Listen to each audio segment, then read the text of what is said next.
Hey, welcome to Woolly Minded. I'm Bea, and this is where I talk about knitting, crochet, books, film, TV, and various other things. So it's near the end of April, and I thought I'd do a monthly wrap up for you. And if you've been watching my videos, you'll know that I've slightly struggled with the format for this because I don't have a particularly consistent finish rate when it comes to knitting and crochet. Some months I finish loads of stuff, some months I finish nothing.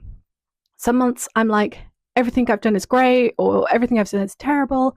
Other months I'm like, meh, everything I've done is good enough. So I've slightly struggled with that. And I've been struggling because I love monthly wrap up videos like this and I always watch them. But there's normally a section on acquisitions, and those sections make me really, really anxious. I think it's the idea of just buying wool without knowing what you're going to do with it and just accumulating those materials and kind of getting into the whole like it's shopping rather than crafting kind of area. So I was a bit reluctant to have that section in my video, but I've been thinking a lot about this and I think I've come up with a format that works. So what I'm going to talk you through today is things I finished this month. It's not going to be everything I've finished because some of the things I've made, I'm just like, yeah, not really got much to say about it. I did it. It's done. Other things I'm pretty happy with. I'll talk you through the tiny hat update because I think my first ever video on YouTube was about how I discovered that I have like over 140 tiny hats, like for the Innocent Smoothie charity campaign that was here in the UK. And I just realized I have so many of these and I don't know what to do with them. I think a few of them are way too big for the smoothies anyway, but also I've changed my opinion on the benefits to crafting for a corporation, even if it's for a good cause. I'll give you that update. I'll talk about what I'm working on at the minute and what I have planned for the rest of the month. And at the end, I am going to do a little section on acquisitions, specifically because I think it keeps me honest, I think, to like, if I show something on this channel, I do feel the extra impetus to work on it. But if you're like me and you just find that stuff a little bit like stressful, or, you know, you kind of here for the crafting content, not the shopping content, feel free to just like end the video then if you even get that far. Okay, starting off with finished objects this month. So I have one for you and it's this vest. And I think this looks quite simple and plain, but I cannot tell you what an amazing confidence boost working on this vest was for me. For a start, it was salvaging a project that I really, really hated. So I tried to make myself a hexagon shirt last year and I did a whole video on how much I hated it. And I never wore that shirt again. And every time I opened my cupboard, it was just taking up space and I just would look at it and just be like, oh. And I tried to wear it and it just never felt right. So I decided to frog it and turn it into something else. And I'd seen this vest, which I've forgotten the name of the designer of, but I will put it on screen. And I really liked the look of it. And it was kind of exactly what I was wanting to make for myself anyway. But it's a paid pattern and I'm really reluctant to buy paid patterns online. One day I might even make a video about why that is. It's also in worsted weight, which, you know, I only had really, really thin cotton. Like the cotton I had was labeled as DK, but I think it was more like fingering weight. So I even had to hold it double just to make the vest. And thirdly, I didn't like the construction. Like I love the look of the end product here, but the designer had like a square bit across the back, which I didn't want. I wanted it to just be straight. So basically I had a load of yarn and this pattern that I wanted to get to, and I actually managed to do it. So I started at the top. And I did the two front panels first, whereas normally I would do the back first. And I just worked top down, just experimenting with the increases, managed to do the armholes okay, managed to get the curve at the bottom just right. It's a little bit shorter than I expected, but I still haven't blocked it because I really like the length it is. And I think when I block it, it's going to get a lot bigger. And I'm just loving it so, so much. And yes, I was watching the Shrek films while making it, and it does look quite a lot like Shrek's jerkin, but we're just going to move on from that super quickly. I love the combination of garter stitch and the I-cord for this. I'd done an I-cord once before as part of the Simple Thing scarf, but that was like you knit it within the scarf, whereas this was I added the I-cord at the end once I'd done all the garter stitch and assembled it all. And it took so long, but it's so satisfying to look at it now. And I had a lot of help from a couple of videos, which I'll post in the details of this video if you want to try it yourself. And it just felt amazing because I have designed stuff for myself before, but designed in very loose terms, and like, you know, it's always been either it's just basically squares and rectangles sewn together, or it's looking at a picture and replicating that picture very closely, like with crochet, where you can literally count the stitches. And so it's a fun challenge, but this is the first time, especially with knitting, which is definitely a bit more intimidating to design something for yourself in because it takes so much longer. Just felt really good to be able to do that. So that's my only finished object that I'm going to share this month. The other ones I just feel like are like, yeah, it's fine, did a thing. So now the tiny hat update. Have I managed to find a use for any of the tiny hats? No. And I've actually acquired 2 more. So here they are. So the pink one, which has got the label from Innocent Smoothie. So I didn't make that. But basically my parents came through and they bought a bag of my stuff that was still at their house. And bear in mind, I moved out like 20 years ago and they do not have a big house. So I don't know where this stuff was hiding, but it's with all my old art supplies from school and randomly this hat. And I'm just like, Innocent Smoothie wasn't even doing the campaign when I was at high school. Where has this hat come from? Why is it with all my like high school art stuff? So that's another hat. I will put the total on screen so you can see how much I am, like how much it's growing. And then I also got the yellow chick hat because there's a garden near us, a community garden, and they had an event for Easter and I went along and got some seedlings from them, like for tomato plants. And as I was paying, one of the volunteers came up to me and said, oh, hey, you've spent over £10, so you get an Easter egg. And he gave me a little egg, you know, the size of a crumb egg with this chick on. And obviously I'm not going to say no to that. Like someone who's connected to the garden has made that little chick for them. And it's super cute. And I was just like, oh, thank you. And I meant to give it to my niece because I saw her recently and then I forgot. So basically, I also have this chick now. And it's too much. And I had a really amazing, lovely comment on one of my earlier videos listing all sorts of things that I can do with these hats. So I'm committing that the number of hats I have cannot keep growing. It needs to decrease. So my commitment is in the next month, I'm going to find a use for 10 of these hats. Somehow, some way, I'm going to find a use for them. Works in progress. So I have 4 active works in progress where I'm actively working on them. There's loads of others which it's like I might pick up at some point and maybe work on, but at the minute they're kind of dormant. So just like the vest gave me a lot of confidence in my knitting skills, I am working on a project at the minute which I think is just so beyond what I would have expected myself to be able to do. So I'm finally attempting a drops pattern. And I'm simultaneously drawn to and repelled by drops patterns. Like I love that they're free and that they have so many and there's so many lovely designs. But I always see people talking about how difficult they are to follow, how confusing the pattern is, how they don't have pattern testers. So there's like a lot of kind of mismathing in there. And also they're knitted in the round, which I don't enjoy and I don't find relaxing. So I've always been put off. And after doing the vest, I thought to myself, you know what?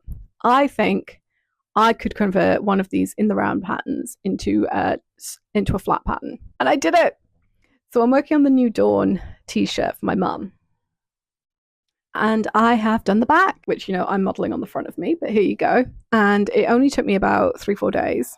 I'm doing it in the Rowan Glacé cotton because I bought loads of that.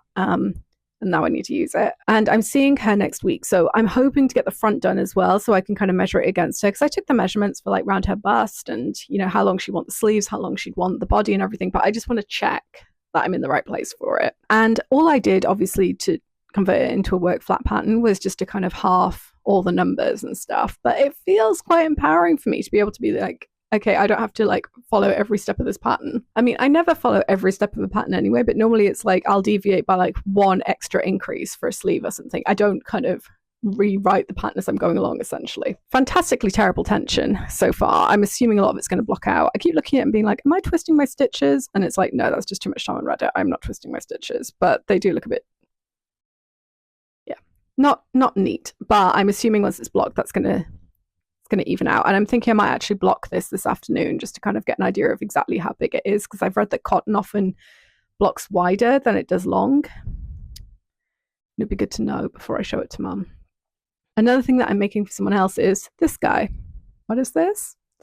So you might have seen the Hungry Caterpillar food set that you can crochet. I've seen it loads on like various online platforms, and you know, you crochet the caterpillar, you crochet all the food that he eats. And my second nephew was just born, and he's a cutie, of course. And so is his father, because his dad was reading The Very Hungry Caterpillar to him before he was even born. I just think that's so cute. And I thought, I'm feeling a lot more confident with my crocheting amigurumi stuff. So I bought the pattern at Christmas thinking this will take me about 18 months, 2 years on and off, because there's loads and loads of little bits for it and everything. And it's a good use of all of my kind of cotton scraps and stuff. Like this is the blue from the vest, like just that was left over. But you look at the photo of the Hungry Caterpillar set and you look at this and you're like, what is going on here? So this is the cupcake, which, as you can see in the photo, the way that it's designed is that it goes blue and then pink. Like, I didn't notice this when I bought the pattern. Like, the pattern's well reviewed. It's a nicely written pattern. She includes videos and stuff which are really helpful. Like, doing the ridges of the cupcake really was a challenge for me, and it was helpful to have the video and stuff. But I don't like that version of it. Like, I think the original version was maybe a muffin, and this is what it looks like, and I just prefer this. So I crocheted the bottom half of a body of a toft animal because I have the toft crochet book at the minute. So this is like a rabbit's bum, basically. Crocheted that, attached it to the cake, and then what I'm going to do is I'm going to embroider little dark brown stars all over it to show us the chocolate chips. And I'm going to do little bits of embroidery on quite a few of them, I think. Like, what I really should have started with is just like the pear or an apple or something. But here we are. I started with this. So the idea is it's not going to look as random as it's part of the set. And I'm going to do, like I said, I want to practice doing embroidery a bit more this year. So I'm going to do little bits and pieces of embroidery on all of them to kind of like, well, not all of them, but on enough of them to kind of bring out certain details and stuff. Because I really love the way that the original illustrations, I think it was like paper collage, and I just love the variation in the pattern and stuff. So this is going to look slightly less random when I'm done with it. So that's what I'm working on for other people. And then what I'm working on for myself, firstly, it's the Primley cardigan, which is featured in every single video I've done for the last few weeks. And I would never normally go for this kind of pattern. Like, I feel like it looks quite like old-fashioned, you know? And I'm making it a lot more cropped than it is there. And I'm also making the sleeves a lot shorter as well. I'm working on a sleeve at the minute. So I've done the front and back, and then here's the first sleeve. And even though I'm still increasing for it, I think I'm going to have to like stop knitting it quite soon and start doing the decrease of the shoulder, because like if I was to do the length that they're actually suggesting, it would like cover my fingers, and I don't like having long sleeves or stuff around my hands. It's also all like rice stitch, and normally I go for quite like with my knitting stuff, I tend to go for quite plain, simple lines, just stockinette kind of thing. So, and I also don't wear orange, but I'm just loving this. I feel like I instinctively knew I needed this before I actually consciously knew I needed it, if that makes sense. I cannot wait to wear it. I'm just loving it so much. There is a heat wave at the minute in the UK, so I'm definitely not going to get to wear it anytime soon, but it just pleases me so much to be working on it. And then the last thing I'm working on for myself, I'm just going back and forth on. So it's this shawl, which is the virus shawl, although I sometimes think of it as the shells shawl because I feel like virus isn't a very nice name. It's this big. I am not a shawl wearer at all. I'm not a variegated wool owner at all. So the fact that I have both of these things, I'm doing it for my cousin's wedding, which is going to happen in a castle. So even though it's meant to be a heat wave, I just don't know what it's going to be like in the castle. Like, is the castle going to get really hot, or is it going to be like, you know, a lot of them, like obviously castles are designed to kind of keep the heat in but keep the cold out, and then in summer they can be quite cool inside, and I don't know what to expect. So I was like, if I have this, I can just have it over one arm, but I can also just like throw it on if I'm getting cold. But there's still so much to do with it, and I'm just not enjoying it very much. Like, I have another scheme to go through, and I'm just struggling to get motivated for it. I've got another wedding at the end of the summer as well, which I could also wear for it, but that's going to be abroad and it's going to be boiling, so I don't know that I'm going to need a shawl for that. And it's happening in a modern building, so I have a better idea of like being able to judge what the temperature is. I think I'm going to have one final push to work on this. So I've been doing a series of videos where I will watch a film that is free on YouTube and just craft along to it, and then pause every now and then and talk about what I think of it so far. So I did the 1990s Persuasion, and I've done the 1940s Rebecca that was directed by Alfred Hitchcock. And for Rebecca, I was working on the shawl, and then I realized I needed to like wind up more of the wool, and I don't have a Swift or anything. So it was just a performance. And I love doing those videos. They do really take it out of me because it is basically it ends up being like an entire day worth of filming, to be honest. And I want to get a bit more ambitious with them and have more footage of me just doing stuff around the house and, you know, my life and everything. But I am enjoying them. And I think if I was to do another one this week, because the wedding is coming up very, very soon, that might be the extra push I need to finish the shawl. So yeah, I'm gonna give it another go, but this might be the project that I just end up shelving and working on at the time, because I don't have any shawl wearers in my life either. So there's no one I could give this to. And I know a lot of people are like, oh, well, you could just, you know, a shawl is just a scarf, or a shawl is just a blanket. But it's like, I don't wear scarves like this either. Like I would wear this for a very specific time. And this wool is really lovely and meaningful to me because my colleagues got it for me when I was off sick. Like they bought me this kit from the knitting gift shop, and it's lovely wool. It's much nicer fiber than I normally work with. It's like silk merino, and every time I look at it, I'm just reminded by the kindness and the support they extended to me last year and how much I appreciate it. So I don't want to just do something and then send it to a charity shop like I normally would. Like I want to work on it, but I'm just struggling to stay motivated and be like, this is a nice thing. I am going to appreciate it when it's done. So those are the things I'm working on this week and next. And what about for the rest of the month? So I have a few things. One of the things I do when I have to go to the hospital is I always treat myself to a little, to a crochet or knitting magazine from the gift shop. And that was partly because I was getting into the habit of treating myself to like a massive bar of chocolate from the gift shop. And I was like, you know what? This isn't making me feel better about myself, actually. So instead, I get a crochet and knitting magazine, which also has the benefit of distracting me when I'm in the waiting room. The last one I got had garden like addition to it, and they had like these beautiful vegetable bags, and they had this like kind of beaded curtain style wisteria curtain thing from the kitchen. And I love to have the door open when the weather's hot. It's so nice just to like smells of the garden coming into the house, air the house, you know, it's just so lovely. The flies love it as well. The flies love to come in. And I'm looking at this and like, oh, I do have quite a lot of purple and green cotton. Should I just do that?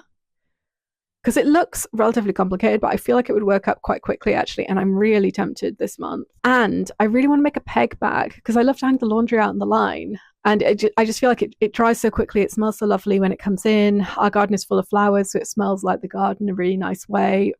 But yeah, always losing pegs. Pegs flying everywhere, or they're all in the way. So I'm thinking I kind of want to make a peg bag. And part of me wants to make it out of crochet, but part of me is also like, should I use it to practice some colorwork knitting? I don't know. I'm struggling with that one. So those are two things I want to make for the garden. And also, I'm aware that I'm making loads of things for other people. Like I have multiple projects on the go, but I haven't made anything for my partner in a long time. And I have a couple of jumpers that I kind of want to make for him. And he's also asked for an orange cardigan, like in the style of my Brimley cardigan, but for a bloke. And I'm like, I don't know if I've got it in me to make another cardigan out of this wool. Like it's been really nice, but it has been a process. And the wool's been discontinued, so I would have to go on like an eBay hunt and everything. But I have all of that bright, luminous yellow wool to make him a cable jumper. I also have this variegated wool that his mum got me that I ended up turning into a jumper for him, and then the jumper was too big and I had to frog it, and I've got that wool somewhere to re-knit into a proper jumper.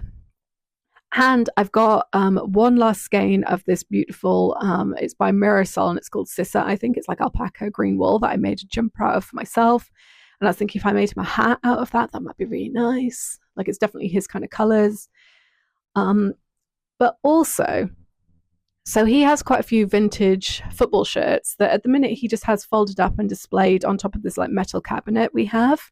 Like I think maybe he's going to look for somewhere else to display them soon. But for now, they're on this metal cabinet. And because they're kind of like, you know, they're sports shirts, so they're quite slippery. And I've seen them slide off the metal cabinet a few times. And once in passing, I said, oh, hey, you know, I could like crochet you just like a square to go on top of this cabinet that would hold them in place. And he was like, oh, yeah, that'd be great. And then I was thinking, what if I was to do it in the style of the crest of his favourite football team, which is Aston Villa? And the thing is, like, I would really love to just try and do this in front of him, but secretly, because he doesn't really ask what I'm working on. He knows that I will just like tell him if I want to talk about my craft stuff. But he always notices anything with these colours, the Villa colours. Like I have one cardigan in this kind of claret colour. If I ever wear it with dark blue jeans, he's immediately like, oh, you look so lovely today. And I'm like, thank you, you cutie. But do I look lovely or do I look like Aston Villa? And I just wonder how long I could work on something like that for him. And I found a hat on Ravelry for Aston Villa, which includes a full chart of the colourwork. So I could just do the square of that. And I'm thinking crochet because I think that I need a slightly kind of like stiffer texture to hold the shirts in place. And then after I've like, you know, if he finds somewhere else to display them, I could just turn it into a wall hanging for his office. So those are some of the things I'm thinking about working on this month. And I'm going to get rid of at least 10 of the hats. I will. I'm committed to this. All right. And now we're finally on to the acquisitions bit. So if you're like me and you just find this stuff either a bit boring or a bit anxiety inducing, thank you for watching. Maybe see you next time. So for acquisitions, so both of these I feel a little bit kind of conflicted about for various reasons. So both my acquisitions were when I was on holiday recently. So I went on holiday here in the UK, went up to North Yorkshire, and there's this village where there was like 2 different yarn shops, and one of the yarn shops was like this kind of witchy themed that also sells a lot of wool. And I got directed to it by a bookshop further up the road. And I went in there and was chatting away to the woman, who was very kind of like loud, fun, recommending all the places I should go and everything, you know. And she recommended this witchy wool shop. And because I was saying I love knitting and crochet, where can I buy wool around here? And she was just like, yes, just go down the road. And I was like, brilliant. Okay. I went down the road and they were really friendly to me and really not nice about the woman who owned the bookshop who'd recommended them to me. Like I mentioned, oh yeah, this lady who owns that shop, she said I should come down here, and they just like rolled their eyes and were just really like, oh right, okay, you know, her. And I don't know the details of what's going on between these 2 shop owners in the street. I don't know why that there would be an issue. I'm not looking to get into it, but it just came across to a stranger as like really unfriendly and really unpleasant. And I had already gone up to the counter with the wool I was going to buy for my friend's blanket. And I kind of wish that I had just been like, you know what, actually I've changed my mind and left it. Because every time I look at this wool, I'm reminded of that, just like that unpleasant reaction that felt full on Mean Girls. Like it felt very much like the owner of this bookshop was just like the unpopular girl at school, and they were the kind of like the mean cool girls who just didn't have time for her. And the entire time I was talking to them, I just felt a bit like I was kind of getting drawn into a kind of situation that I didn't want to be part of. Like it was really unpleasant. And now I have this wool. So it's Batik Swirl, double knitting by Stylecraft, and it's all the colours of my friend's house. And I'm going to knit it up into the Ripple Ridge stitch, which I've been really enjoying recently. And I think that would be really nice for it. It has on the side that it's just quite plain bands of colour, but I think that the Ripple Ridge will really bring that out quite nicely. But yeah, I look at this and part of me wants to get working on this blanket immediately. But honestly, I look at it and I'm like, I don't have good vibes about this wool, and I regret buying it from them. Like yeah. So there's that. And then the second thing I bought is there was an independent wool shop in Leeds when I was younger, that I went to quite a bit, and it's called Bahram U. And now I think they've gone online, and they still do all the wool, and it's really lovely wool. And they also do patterns, and they've recently done a series of recreating vintage patterns, and they've done this gorgeous cable jumper. Like, love it so much. Stunning. Oh my God. So I went to the other wool shop, which was massive and had like massive selection, and the owner was really nice, and I did not get any weird vibes, and that was all very lovely. And I saw this pattern and I just thought, yes, oh my gosh, yes, like love this so much. So it's done in pure wool, which would just be so heavy and so expensive, and I am not very good at hand washing my knits. Like I will hand wash them, but I always feel like I don't do a very good job of it. I don't want to make anything in pure wool, especially anything this big and this oversized, because I love the oversized nature of it. So instead, the wool shop owner recommended that I get it's called Serda Loveful, and it's 100% recycled tweed blend, double knitting. So it's not quite as thick as the wool that's recommended. And part of me does feel really like, oh God, why did I go to Yorkshire, the home of so many amazing wool brands, and I come back with just a ton of acrylic, which I know that I don't like for big chunks of the month. I do want to support the kind of the use of trying to find ways to recycle acrylic and polyester and stuff. And I love the little flex in it. Like part of me does feel like I'm just holding a chunk of plastic here, because I am, but I think it would work out really nice. I think the cables are going to look really, really lovely for it. And I've got 6 balls of it. And I think I'm going to make the smallest size because I don't want it to be too oversized. Like I look at this model, I'm like, she is so beautiful. I want to look like that. I want to have like dark ringlets and tan skin and a nose ring that actually sets. Because like I had my nose pierced so many times and it just does not work for me. But another part of me knows that I don't want anything like that massive. I don't want to be drowning in it. I just want to be cozy in it. So I've got that. So I think both of these are projects for me to get started on around October time. I'm simultaneously excited by these projects, but also a little bit sheepish about them as well. All right. And that was my monthly wrap up. So thank you for sticking with. Like, subscribe, do whatever you want. Bye.